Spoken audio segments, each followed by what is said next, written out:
Hello, everyone, and welcome back to CLI's Legalpreneurs Spotlight Future 50 series. In this series, we're showcasing thought leaders and doers in legal innovation and legal tech around the world. And today I'm joined by three fabulous ones of them. The session today is actually a signature event for CLI. We're going to be kind of covering and seeing what stuck and what didn't in legal innovation and legal tech and why. And we'll wrap with a little bit of crystal ball gazing as well as to what we can look forward to in 2023. So it's a huge welcome back to my amazing guest today, Karen Sandler, who is a partner and the Chief Knowledge and Innovation Officer at Gilbert and Tobin. And I'm also delighted to say co-chair of the CLI Advisory Board. Hi, Karen, good to see you. Hi, Terry, lovely to be here. Graham Grovem, who is the Head of Technology and Client Solutions at Allens. Hi, Graham, great to see you too. Thanks for having me again, Terry. And Tessa Van Deuwen, who's the CEO and practice leader at Moores. Hi, Tessa. Hi, Terry. Thanks for having me. Thanks very much, everyone, for joining me today. It's really, really great to see you.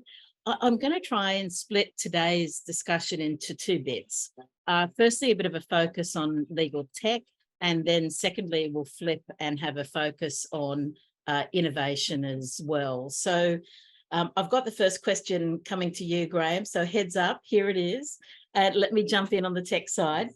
It's about tech stacks. It's been in the media, and we've been chatting about it a lot. And I'm just wondering, now that we've come to the end of 2022, if we've emerged from what I'm going to call the COVID-driven tech adoption landscape to maybe a new business as usual. So the question to you, Graham, is this: if that's the case, what does the not negotiable tech stack look like for legal business right now?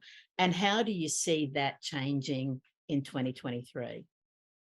It's a really good question, Terry. And I think we're on the cusp of some huge changes coming up in the near term. So I've got maybe two parts to this answer that I'll give you. And the first one is it's pretty straightforward, really. So if we're thinking about the different components that we need in a legal tech stack, we think, well, we need a cloud-based case management or system to securely store information and documents. We need a legal research platform to access relevant case law and that sort of thing.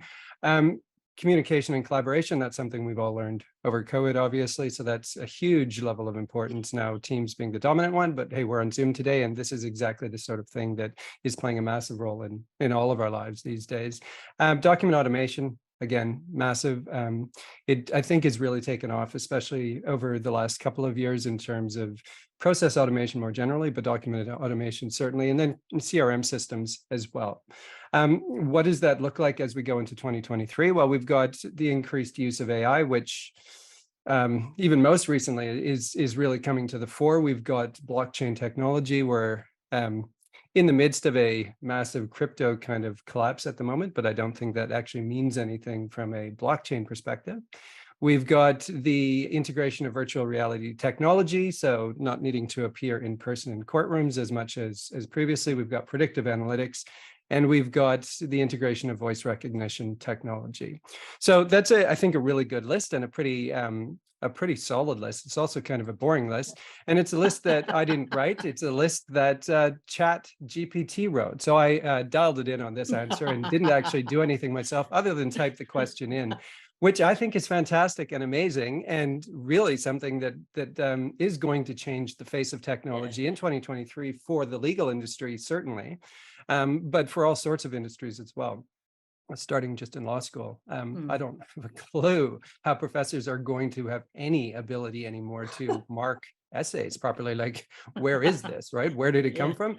The algorithms that are used to identify plagiarism just aren't going to be able to function with this. So I'm not sure what the answer to that is, but getting into it more, I mean, what else can we do? Well, I think maybe later on in the conversation, we can go back and have another look at some of the other examples of what we can do and some of the good and bad parts, but it's going to directly impact maybe not how lawyers are providing legal services, but certainly how the rest of clients are accessing legal services, it's no longer a direct connection necessarily to go to a lawyer for a legal answer. It's something that artificial intelligence may well be able to provide you with a completely suitable answer in many instances.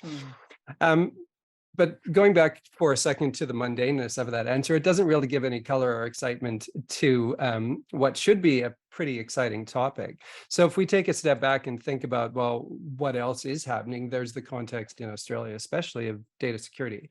That's something that has blown up recently, has personally impacted a number of us on this call, I'm sure, certainly me. And so what does that mean? Well, that means that within legal businesses, law firms, we're going to have much, well, we already do have very high kind of focus on data security, but that's going to increase, if anything else. In industry generally, it's all of a sudden become an issue. It's not just a tick the box exercise. It's like, oh, wait a minute, what are these external integrations that we have? Where do these APIs take our information, and how do we deal with that? So I think that's probably one of the big things in 2023 is a very intense scrutiny on where this information is traveling. Is it within your own VPC? Does it travel out to some third-party SaaS platform to get processed and then come back to you? And does that information continue to reside there after the fact? Or is it deleted as soon as the work that's being done on it is completed? Don't know, but a lot of people probably don't know the answer to that with their internal systems. And especially on legacy systems as well, where the robustness of the security kind of posture wasn't anywhere near what it needs to be today. And I think that was what happened in the Medibank instance, was there was just old technology that hadn't been updated properly. And I think that goes back to many different security incidents that have happened over the last number of years. So apologies for that not answering your question at all and being a bit of a ramble, but here we are.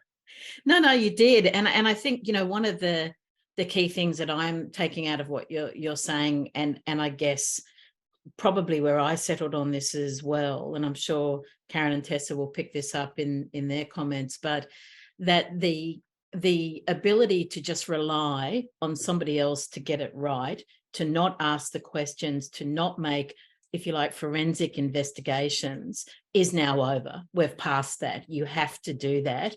As you were saying, you have to be engaged with this and not just hope for the best. And we've seen the consequences of not, right, as you said. Yeah. So, yeah, no, fantastic answer. Karen, I want to come to you next, and I want you for a moment, if you could, to just put on your G&T Innovate hat. And I wanted to ask, reflecting on 2022, and I'm sure the thoughts that Graham just shared as well, but reflecting on the tech consultancy part of what you've done in 2022, what have you seen around this question of tech stacks in particular, and how do you think that's likely to change in 2023, if at all? Sure, Terry. So just for clarity for everyone watching and listening, so G&T Innovate is obviously a consultancy whereby we provide innovation as well as tech consultancy to in-house teams. So it's dedicated for the in-house market. It was interesting. I mean, off the back of COVID, we certainly saw maybe not as much activity during the sort of 2 years of COVID. And I think that was because, and I think we discussed this last year already, Terry, it was because there was just no time for anything other than BAU. People were exhausted. They were having to deal with lots of new aspects of law as a result of COVID, force majeure clauses, etc. And, that compounded with homeschooling and the like meant that there was very little time to actually invest in anything other than BAU. We have certainly seen quite a different trajectory, particularly this last 6 months. So a real focus by in-house and corporate legal departments on how they can optimize their own internal sort of functions. I think for me at the moment, still the clear winners and the areas of focus are really across 3 different areas. It is matter management. So that is absolutely front of mind. Document management for in-house teams, as they, the reality is many of the products now, which previously weren't accessible because they were required to be on premise and the like, now because we're SaaS-based models, even teams that are as small as 5 or 6 in an in-house capacity can go and utilize one of the very outstanding sort of document management systems on the market. And the other one is contract management. Contract management has certainly come to the fore. Why? Because obviously people have realized, when they needed to look for those force majeure clauses and, assess all the contracts, having it on laptops and the like, and not having it in a centralized repository was something that was really difficult to manage. So those are the three areas that we are seeing. Obviously areas, and Graham's mentioned this, obviously areas like document automation and just general process automation is also very front of mind. I'm seeing very little investment at the moment in AI, and I think that's probably not surprising in the in-house space. There are a few organizations that are looking at some of the technologies that can, review contracts and at least provide red flags. But again, for me, that is in the minority rather than the majority. They just really focusing on those larger systems as to, the real ROI that they can really show an impact. And obviously with a really data-led approach as well. I think that is a real focus for in-house teams at the moment, is how can we demonstrate the value of the work that we do, the volume of the work that we do, and if we need additional headcount, how can we actually provide the insights and data to support that. So for me, the three ones are the matter management, document management, and contract management. And my view is we'll continue to see that into 2023.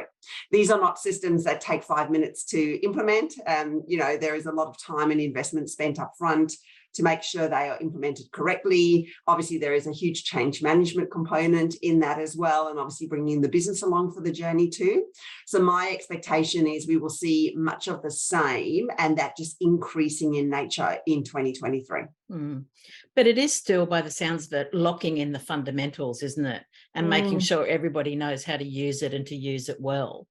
Absolutely, absolutely. And making sure there is consistency in approach, which is really what these systems deliver.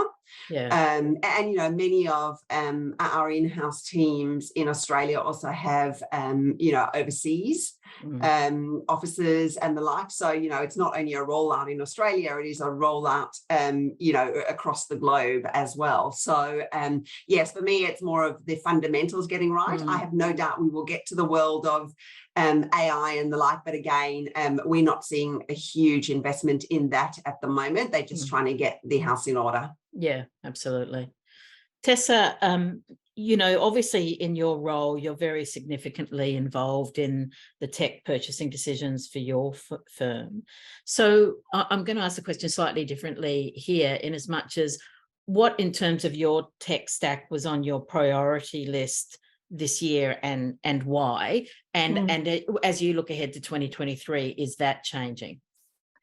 Thanks, Terry. So much of what Graham and Karen have just said really resonates with me in this situation, because I think the catalyst for us with COVID back in March 2020 was that we did have to, through necessity, transform overnight. And that really exposed all of the legacy issues that we had experienced. We're a firm of 75, but we are 50 years old, and with that comes significant legacy issues. And they were all just brought to the fore as a result of that sort of overnight necessary transformation. So for us, it is very much about the last sort of 18 months have been about getting the foundations right, as you sort of talked to, Karen. It's been getting those fundamentals. So we're focused on upgrading, document management systems to the cloud, our matter management system. And for us now, we're sort of having gone through the pain and suffering of that change management process, which is still ongoing, I might add, over the last 18 months, when everyone is just so change fatigued.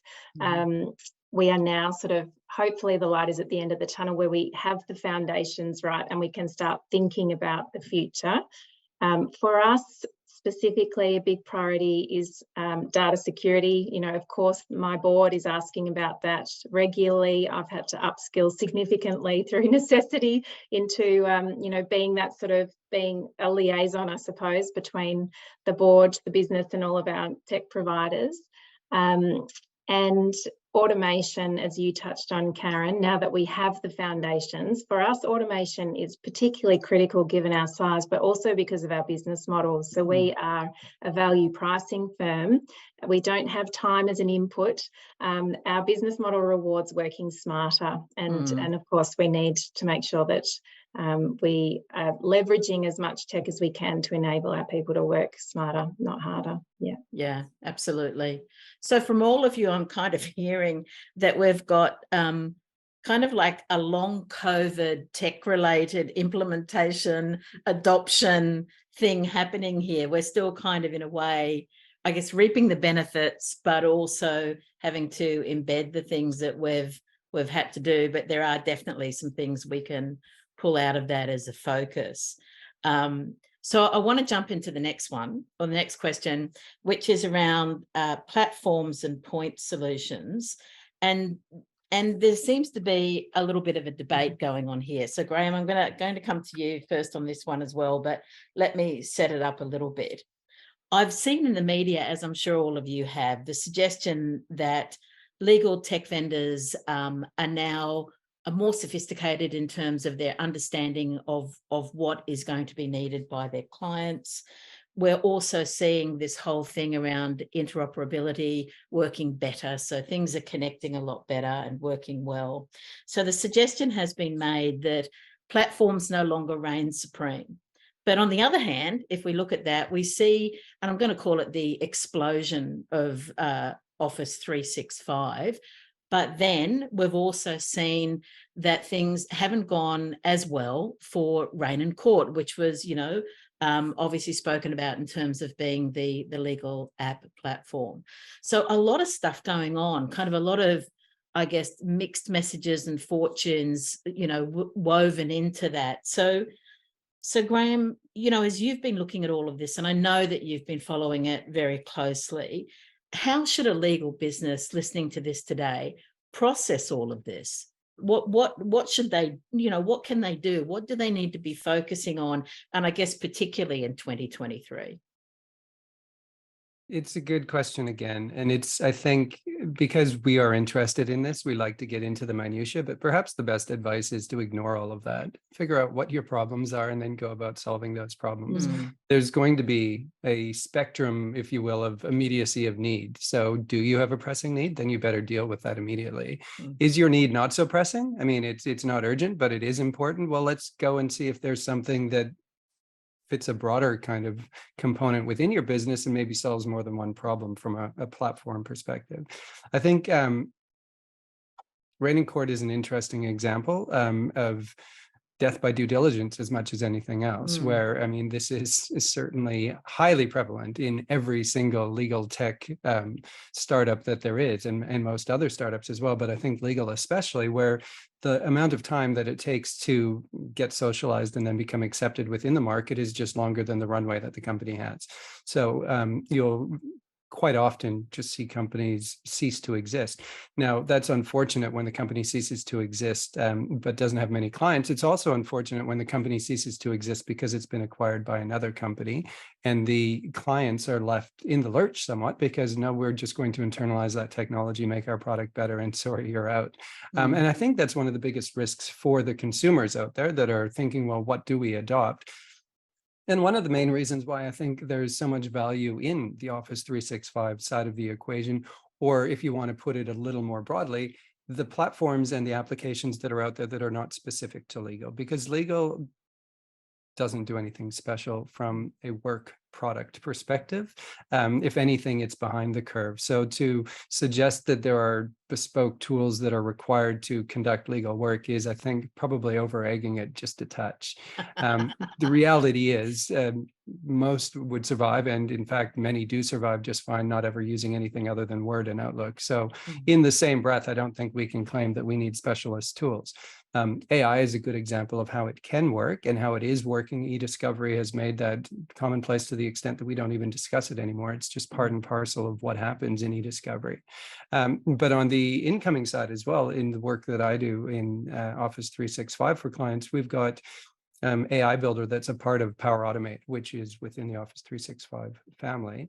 And that can automate the extraction of specific pieces of information from unstructured documents, so that people don't have to go through and do that anymore. And that's a real world and very mundane example of how AI is benefiting us in the legal industry. It's in the process automation side of things. It's not necessarily in the construction of legal advice or anything like that. So I think there are two sides. There's the boring side where things are working and working well because in many respects of the huge amounts of investment dollars that are available to mega companies like Microsoft to create reliable systems.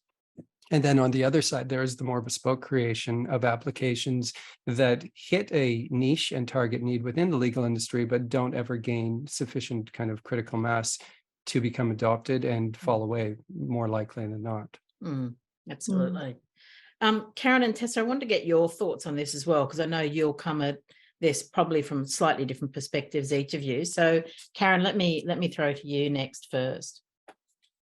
Look, I would agree with Graham, particularly in respect of, ultimately you need to understand what your problem is, and then you need to solve for that problem. And what might fall out over there is you might need a very tailored solution that deals with a particular point, pain point. Or alternately, you might be willing to say, I need strength in this particular area, but I'm willing to not have as much strength in some of the other add-ons of these technologies. And as such, you can then use more of a platform type system. I will say, Terry, I think the law firm requirements look a bit different over here to in-house requirements. And the reason why I say that is because what we tend to see in the law firm is that people tend to take more the point solutions because they work for the particular needs. But what I'm seeing on the in-house side of things is that often there is difficulty in getting access to technology and having to run an RFP for 4 different technologies because they solve individual pain points versus an RFP for a platform, which does some of them, maybe 1 or 2 particularly well, others maybe still growing in maturity. It is a lot easier to bring that in, irrespective of the fact that there is interoperability now within platforms and you can integrate really well, and most of them do have APIs, but it is still that ongoing challenge to actually then, get access to 3 different sources of budget, to bring in 3 different types of technology, to run 3 different security reviews. So I think, that is something to look out for. And again, I agree with Graham. I think the devil is in the detail in all of these systems. So you do need to definitely, really look at your pain points very carefully to assess what technology is best. And again, we do see technologies coming in and out of the market now. We do see the acquisition of technologies. And so, for example, from my perspective, I am far more relaxed across certain platforms. Something like document management for me, actually, if you back a particular vendor and that vendor no longer exists a few years later, you can actually remove data quite easily. You can pull data out and you can move it into a new system. It's not too tricky. Try do that with things like process automation and also document automation. It is a far harder piece to unravel. So, I have different views depending on the different types of technologies and the longevity of those technologies as well. Yeah, great point there. Tessa, what are your thoughts on this? Because I'm sure these have also been considerations that you've actually had to process for your own firm, right? Yeah.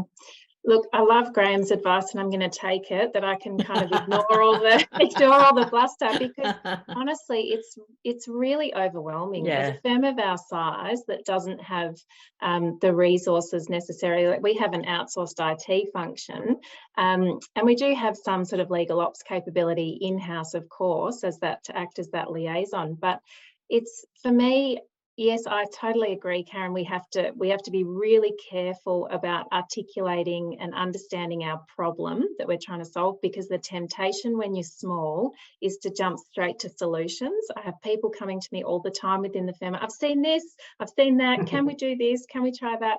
And to pare it all back in the context of the sort of understanding, rather than finding that bespoke solution and working backwards and retrofitting it to the problem. We have to start at the other end, obviously. And so for that, I think a platform approach is attractive to me with a firm our size.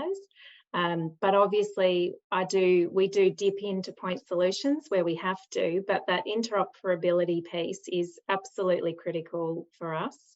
And we are, particularly because we are dealing with some of those legacy issues too, for me, I want to be really clear that we are exploiting the platform options first. So we sort of try and test that first. And if it's not solving the issue in a way that we want, then we will look at the point solutions. But that point about it's just so overwhelming. I don't know. Sometimes it's, where do we start? Like, we've got to navigate this whole feast and buffet of options. Yeah. But it does sound. Sorry, go on, Karen. Tara, and I think that is the reality of the legal tech market. It is really hard. I mean, you know, I reflect on this often. Myself and my team do this day in and day out, and it can get confusing for us. You know, the level of change, the amount of consolidation we have seen and acquisition activity over the last year, just startups and, you know, not surviving the first few years. It is a really hard one to navigate, and particularly because it is just completely oversaturated. I mean, that is the reality at the moment for the demand. So it is a very challenging experience for many. And it's certainly from my experience, it is what almost hampers the ability to get these systems in, because it's sort of, you know, I don't know where to start and I don't know which one is the right one to back. So I think it is a real challenge at the moment within the market. But it sounds like the other bit is that people are almost worrying that there might be something better out there tomorrow, right? Yeah, sorry, Tessa, what were you going to say? You touched on it, Terry. The human side of it too is really important, because for me to kind of introduce any of these point solutions, that takes so much time and energy. Whereas if you've got something, the foundations and the platform that people are already comfortable kind of moving in and out, there's less of a barrier to that change, irrespective of whether it works to meet their needs. Just that kind of the start of that change management journey is a little bit easier when you're dealing in a platform kind of context. Yeah, that familiarity that's already there, I guess. Yeah. Graham, I just want to ask this question of you, if I may, and you touched on it earlier. All of you have actually touched on this in one way or the other, and that's about the legal tech startup market, but focusing particularly in 2023. As you said, Karen, it's almost made your head spin in terms of this year and kind of what's been going on in that market. And Graham, I'm just wondering, as we look ahead in 2023, and if we kind of use the temperature gauge, particularly around funding, you know, do you think it's hot, you know, warm, cold, patchy? What's it going to look like in 2023? It's a tricky question. I mean, I think it's worthwhile almost taking a step back from that and saying, we're just acknowledging this is ebb and flow. So it is always going to be both and all of them. We look at just overnight or yesterday, Relativity shedding 10% of its staff. I mean, they're a massive company and it's happening at that level. But what does that do? Well, that releases a lot of very talented people into the market who are going to start startups, many of whom are actually going to make fundamental changes to the way that we do our work in the legal industry over the next number of years.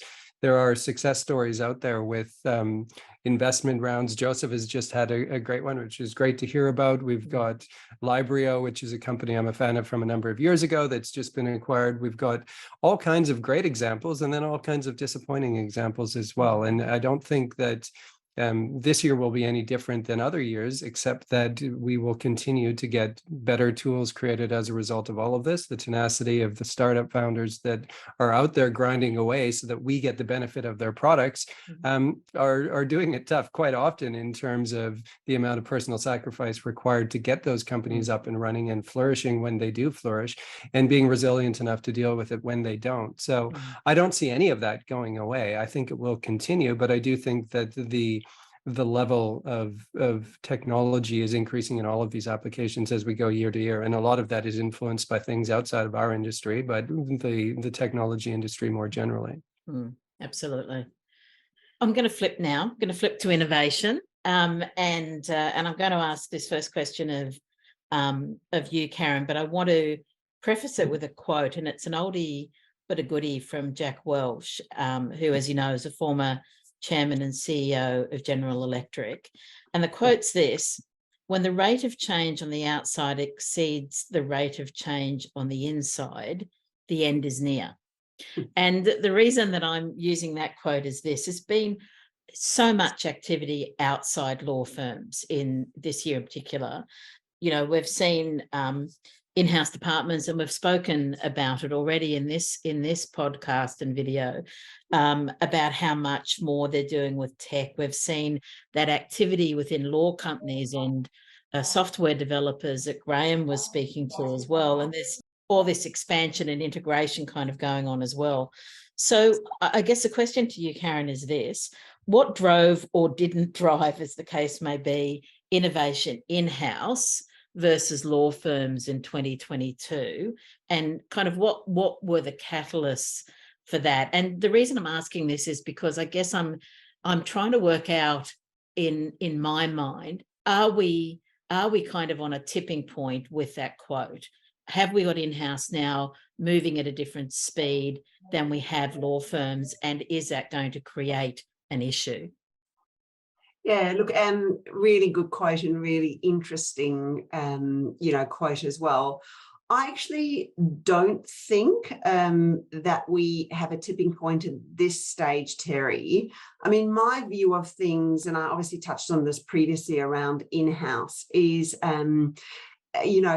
in-house is still, looking at systems, getting their house in order. They are certainly pushing, and I certainly see this in the Australian market particularly, putting a huge amount of pressure on law firms to ensure that they are delivering in smarter ways, leveraging technologies and the like. I mean, if I reflect on the various proposals that we have seen over the last 6 to 12 months, we saw it already in 2020, 2021, but I've actually seen an increase in that, particularly over the last 6 months. So I think in-house teams, as well as obviously, looking to improve their own internal operations, and there is a real focus on that, and making sure that they leverage technology and have the associated change management and the like in place. There is certainly a pressure on law firms to do the same. And so what I have seen in certainly the broader market, and obviously, I recognize that there are different size firms, there are different types of firms, law firms in the Australian market, but certainly what we are seeing across ourselves as well as our competitors is a real investment in the actual delivery of legal tech and use of legal tech, and trying to think about the change management and put interesting programs and initiatives in place to drive innovation within organizations. I mean, we ran a massive ways of working project this year, had huge engagement by the firm. I think a lot of organizations, and I think a lot of our competitor law firms as well, are similarly focusing on that. And I'm sure we'll get to resourcing and the like, Terry. It is a hugely competitive landscape out there. And that is because I think the law firms are hiring in the space because there is such an investment. So I actually think there is good traction in the Australian market. I think both on the in-house side, and that's going to take time. I mean, the reality is for all of this, in some respects, the technology is the easy part. We've got, yes, the data security, we've got all of those things, which I think are really challenging to work around, to make sure that we are delivering tech in a very safe way. But the change management, getting people to work in a different way, that is the most significant area of focus that I am certainly seeing in the Australian market. And I think there has been great strides this year, and I expect that there will be similar strides next year. I think it's only going to grow, but I do think firms are investing significantly in this. Yeah. Thank you for that. Tessa, I want to ask you the same question, but in a slightly different way. So picking up the change management piece that you've mentioned and Karen just mentioned as well. Yeah. And to ask you this, did you, in your role, feel that your firm or law firms generally were kind of in catch-up mode in 2022, or did you feel that you were kind of, I guess, getting ahead of the game, as it were, and you were the change agents? No, I think there was definitely no pioneering from where I sit in law firms. No, I think we were definitely playing catch up, Terry. I'm not sure if I can say that on behalf of the whole legal industry and law firms, but I can no pressure, Tessa, no pressure. That's my observation. I mean, you need only look at our dear friends in professional services in the accounting and finance. Like, they've been ahead of the game as compared to law for decades, really. So yeah, I do think we're a bit behind the 8 ball and scrambling to catch up. But I am sort of comforted, I suppose, Karen, that I think you're right. That's certainly my experience, that developing in-house capability within law firms to be that kind of traditional legal ops role of interpreting the tech and how that sits with our people and how they can best utilise it is something that we've never really had as a firm our size. It's always been others in their other roles kind of, sort of flexing into a bit of legal ops, and those with tech kind of knowledge have sort of had to do the hard work for us, whereas now we are ourselves, even a firm our size, investing in those capabilities as a standalone role, and that's something that we certainly haven't seen before. So there's progress, there's definitely evolution, but not ahead of the curve, that's for sure. So I want to get into the people bit in a bit of detail next, but before I jump into that, Graham, just wanted to see if you had thoughts or comments in relation to, I guess, really whether we've seen a rate and a distribution of real change in a way in law firms, but more broadly in the legal ecosystem this year. This year, yes, but even more broadly, if we think about the last 10 years, I mean, if we think about legal ops, it arose as a result of dissatisfaction from in-house counsel with the services they were getting from their law firms. So, I mean, it's an interesting start to what is now a huge benefit, not just to in-house counsel and industry generally, but to law firms as well, because, hey, it helps us solve our problems too. I think where we've gotten to on that, though, and I think it's an excellent evolution, as Tessa was saying, is that we're now not so much competing with in-house counsel for the resources that they're sending other places, as we are collaborating with them to achieve things that neither of us, frankly, would be achieving individually. We've had a great experience with a number of clients over the last year at Allens, where because of the way that we're working together, improving processes, automating processes within their system, we get insight into their internal workings, which in turn informs the way that we can deliver our services back to them more efficiently. So it's not just they're getting a benefit, we're actually getting a benefit as well. And usually that's pretty opaque. You don't actually get to see behind the curtain of, well, this is the internal operation of the client. They don't appreciate the mechanisms that are required within the law firm to come back to them with the output that they've hired you for. So I think it's a really good kind of collision almost of these two relationships that had previously been going in parallel but separate, and now combining a little bit to achieve an outcome that neither would be able to individually.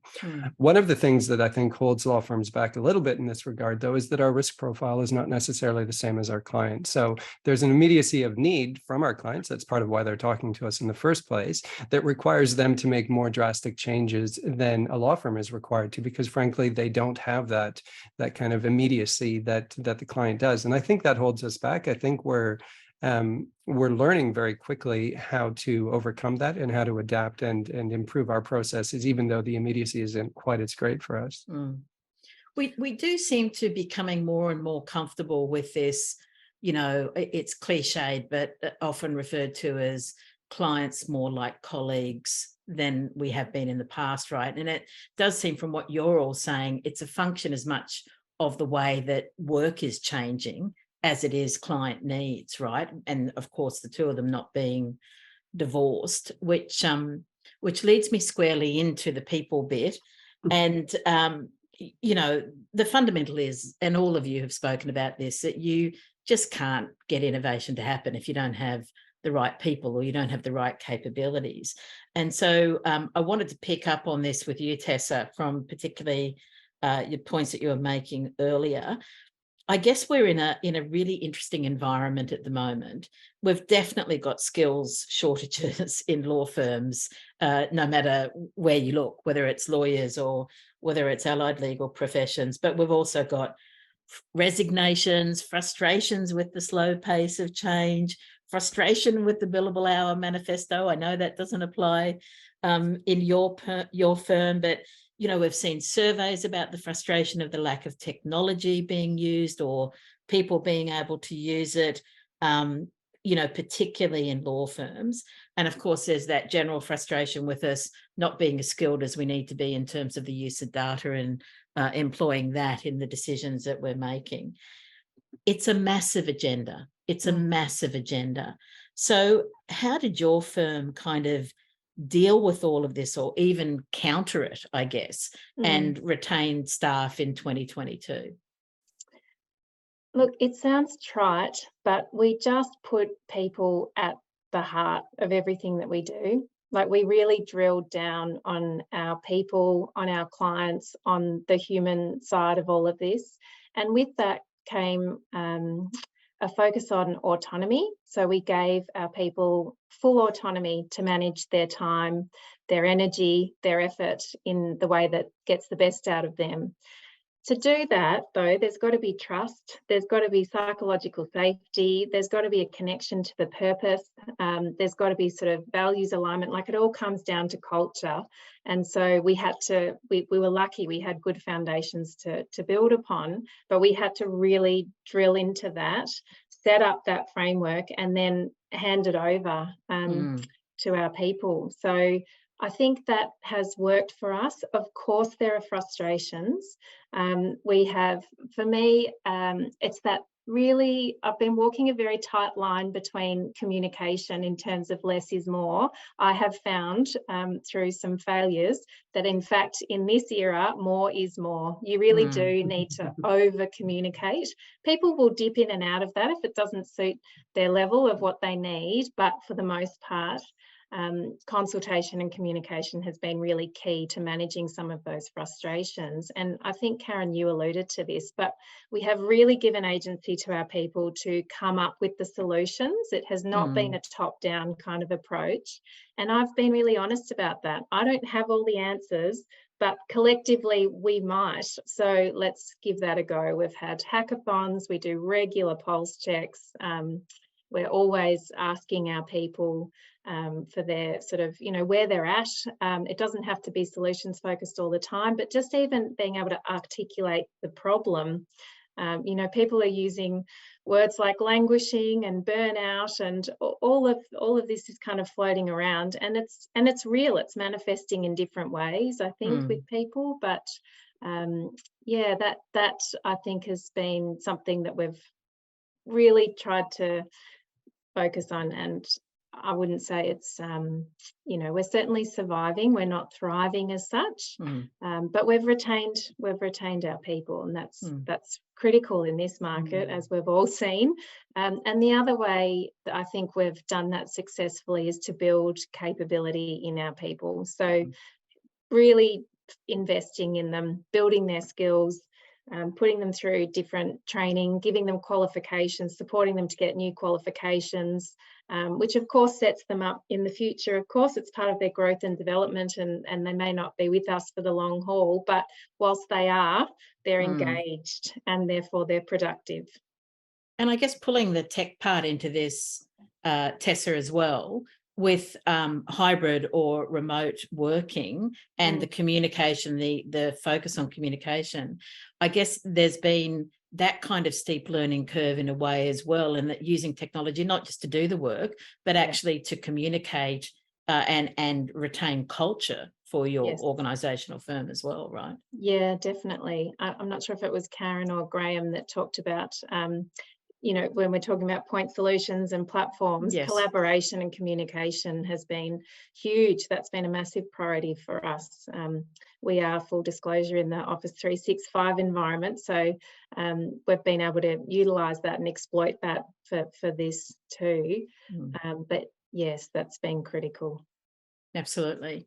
Karen, I want to ask you a very specific question, because it's the world and the nature of the multidisciplinary team that you work in every day. But, you know, you'll all be aware we held a New Law Careers Summit back in May. And I was pleasantly surprised by how much interest that drew. It was really quite amazing, and from around the world. But as 2022 progressed, you know, I've seen so many jobs advertised, and I'm going to say particularly in legal ops in law firms, which has been very interesting for me, but just new law careers generally. And I guess we've kind of been fielding those inquiries as well. And so, Karen, I'm wondering if in 2022, is it overstating it to say that we've seen almost a tipping point for new law careers? And where do you see that going next year? Yeah, really interesting question, Terry. I think it is definitely now a career path in terms of there is a lot of demand. I think there is a recognition generally within the market that if you're going to deliver on innovation and the like, particularly given lawyers are so time poor, you absolutely need to develop the capability across an organisation, but you also need to have dedicated resources to support in that transformation journey. Because as we've all identified on, you know, the session is, it is a complex environment. It takes a lot of time to, you know, work through to understand what's good, what's maybe not as good, to understand the different technology offerings and the like. So I think we have seen a real explosion. I think also partly, certainly from a law firm side of things, as I mentioned earlier, you know, when you're seeing in RFPs on a regular basis, tell us about your new ways of working, tell us about what technology you use, how will you deliver this differently, how will you work in, and Graham mentioned this, how will you work in with us as a client to deliver solutions or to deliver our matters more seamlessly. There is no doubt that there is a requirement for resources. So I think that is the reason why we've seen all these sort of new law and legal operations roles being advertised. And certainly from where I sit, most of the law firms that we sort of, you know, compete against or work alongside are building capability at a really quick rate in this sort of area. I think what's been interesting to observe also for me, Terry, is we, for example, run graduate programs in my team. So the lawyers that come in through the clerkship programs as well as the grad programs have an option to do a rotation in my team. And we've never had you know, any rotation go by where we haven't had at least one or two graduates. And what is so interesting for me is to see the transformation and see how that has evolved over the last few years, because we've been doing this for a number of years. And generally, the lawyers say to us, you know, they want to understand this area. They feel it will make them a better lawyer. They will understand all the complexities of managing a law firm, of working in with clients and the like.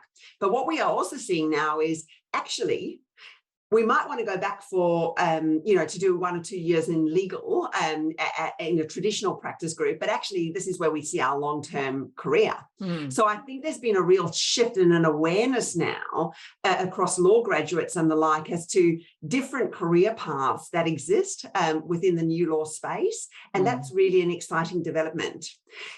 In my view, as we move into 2023, it's going to be interesting. I mean, I still think the trajectory will be there. And I also think in the in-house space, you know, I get calls often, Terry, from GC saying to me, Karen, what would be the requirements for a legal ops role? I think if you look at where the US market is and the size of in-house teams over there, And, almost the legal operations professional in in-house teams is almost established. Yeah. And there is, there has been lots of movement over the last few years.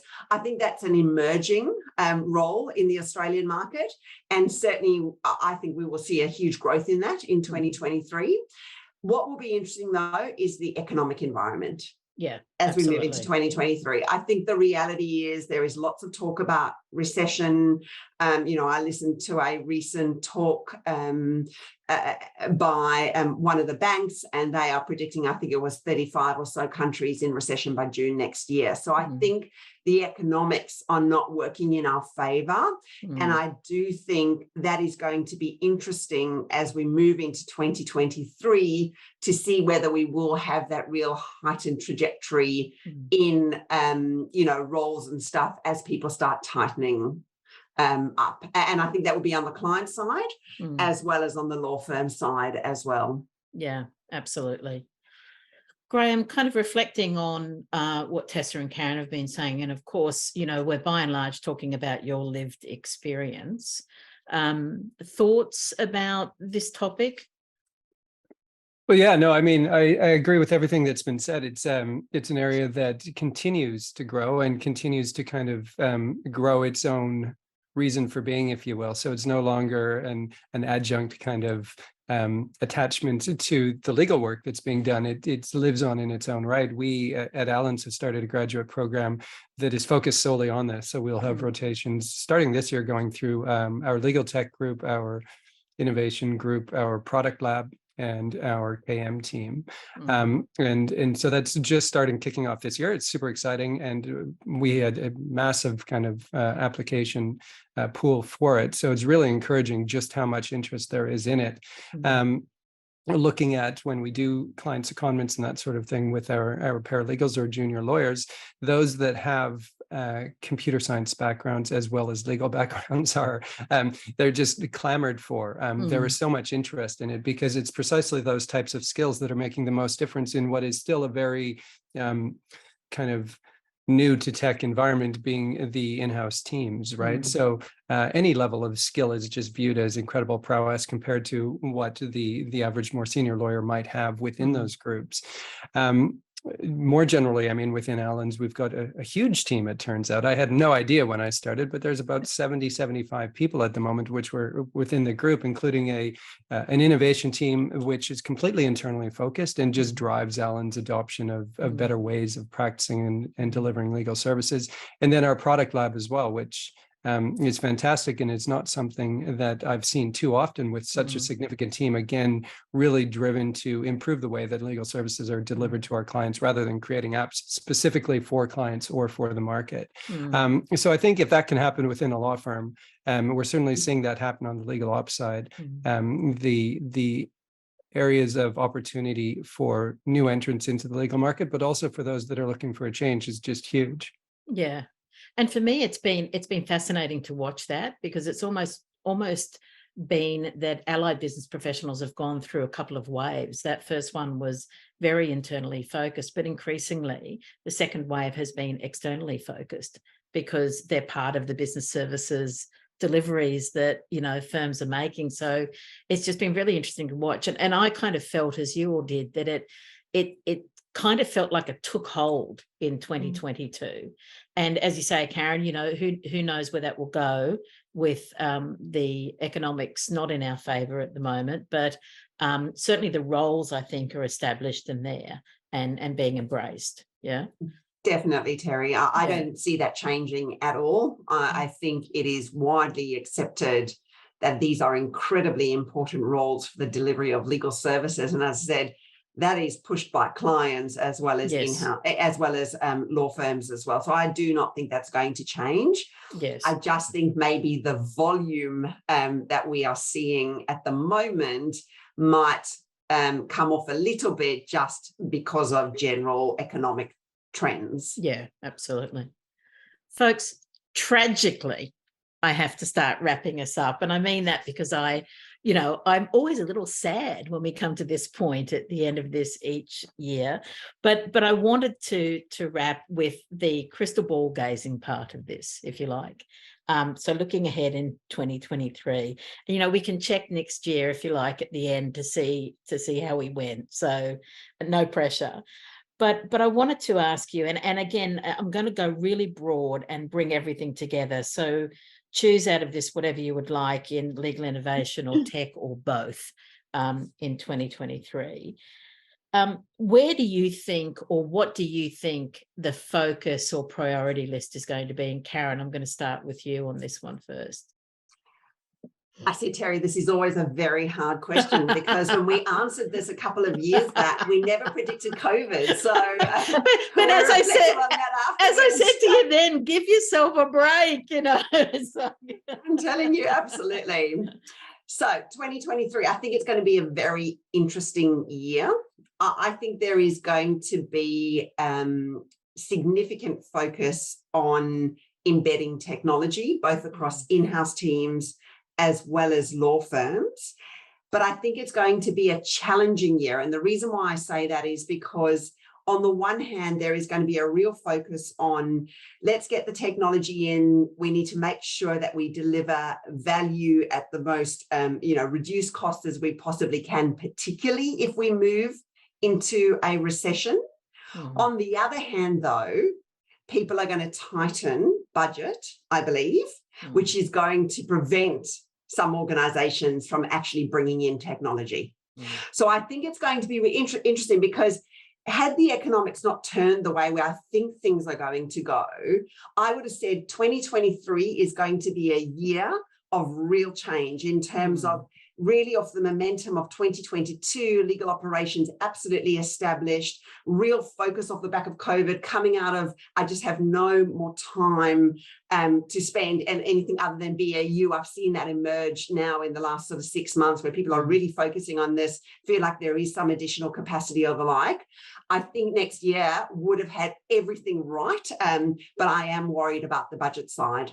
Yeah. Do I think, though, that is still going to slow things? It might slow things slightly, but I do think we are still going to see real focus on, embedding legal ops teams, on developing capability amongst lawyers in the transformation space, and also at continually embedding technology or bringing new technology in. I do think something that's going to be interesting is there has been a lot of consolidation across the technology area in the last few years, huge amounts of acquisition, going on. I think that's going to be interesting to see how that plays out. There has certainly been some pain along the way when it has come to that. So it's going to be interesting as to who gets through next year unscathed, who doesn't get through next year unscathed as well. So I think it's going to be a bit of a turbulent year, Terry, in my view. So buckle up I think so, because as I said, it's a bit of an interesting one. It's got all the right ingredients to be an incredibly strong year, and I do think we'll see lots of that. But I do think the budget is going to hit people. And we saw that with COVID. And that is what I'm reflecting on over here, is that on the one hand, you needed to absolutely invest in technology to deliver the right outputs. But that obviously was more about the BAU technology. But people also, organizations didn't, were quite concerned about things. So as a result, they cut budgets. Yeah. So I think it's going to be interesting to see how it plays out next year. Absolutely. Graham, what are your 2023 predictions? Similar or different? Largely similar. I think the area that I work in specifically, the value proposition pretty quickly proves itself. So I think these are actually cost-saving measures as opposed to additional expenditures. For example, we've with one of our clients been able to bring down the amount of legal hours spent per week by 90 hours. So that's the equivalent of 2 FTE. And increase the reliability of the results of the process through moving it from manual to automated by 5 times. And that's got a direct line on kind of the cost of the in-house legal team. So I don't think that the work that we've been discussing for the last hour now is necessarily going to be impacted, but I do think there will be impacts more broadly within the legal industry as a recession bites, if it does. more broadly than that, I do think that the legal landscape will change through the introduction of ChatGPT and similar things, because there's going to be a flight to kind of the more complex work, as questions are more easily gleaned from somebody other or something other than a person and a lawyer. So I think that'll be interesting to watch. I think it'll also create a lot of follow-on work as we dig into unconscious bias. What does that look like when you're looking at the image AI that's just come out? It's pretty obvious to spot bias just by looking at the images and the kind of sexualization of women compared to the astronautization of men, which is a really obvious distinction. It is so much less obvious when you're reading text. It becomes really hard to parse out where that bias is. And so I think there's not just a lot of work that will benefit from the AI that is being created, the generative AI, but there's also a lot of work within the legal industry to make sure that it's appropriately used. So I think that's probably an area that's going to get a lot more focus in the coming months and years as well. Yeah, absolutely. And Tessa, the very last word is for you. Your predictions for 2023? I think I'm coloured by where I sit in the market, in that we're quite small. And for us, again, it is the human side. So for me, I can see, and we're already having conversations with graduates, even with our legal support professionals, they're asking about their career pathways out, what does it look like? It doesn't have to be that traditional hierarchical trajectory. And so we are having these discussions about building capability in a sort of traditional legal ops, I suppose, context. And that's a big focus for our people going forward. And I think that will only grow next year. Any new starter, any new recruit, they ask questions about how we work. That's very important to them. And how do we support that through tech is another question that we're getting asked all the time. So to your point, Karen, I think embedding the tech will be critical. If you haven't done it already, you are very far behind the 8 ball, and you'll need to play catch up in 2023. So for those that haven't, that'll be a big issue. And the other is, again, that change management piece. So we're now dealing with vendors who have standalone change management teams within their business. And I haven't seen that before. It's always been left to us with implementation to deal with that side of things. So that's heartwarming for me from a people perspective. And it certainly helps us with the practical implementation. And I can see that will be a growing area for the tech vendors too. Yeah, that real focus on that holistic delivery of those services, I guess, ticking all of those boxes. Exactly. And it's smart. They're listening to their clients in the same way that we're listening to ours in terms of how they want to, their services delivered. So yeah, absolutely. Karen, Graham, Tessa, another fascinating discussion. Thank you very, very much. Really, really appreciate your time. And folks, I know that all of these folks are really, really generous. And if you reach out to them on LinkedIn, plus many, many other social platforms and their own websites, you'll find them there. And I'm sure that they would chat with you about some of these things in more detail if you would like to. And of course, do remember to follow also the Centre for Legal Innovation on all of those social media outlets as well. This is our very last recording for the year of 2022. So if I may extend to all of you and all of our listeners, the very best of the holiday season and happy holidays. Thank you so much, everyone.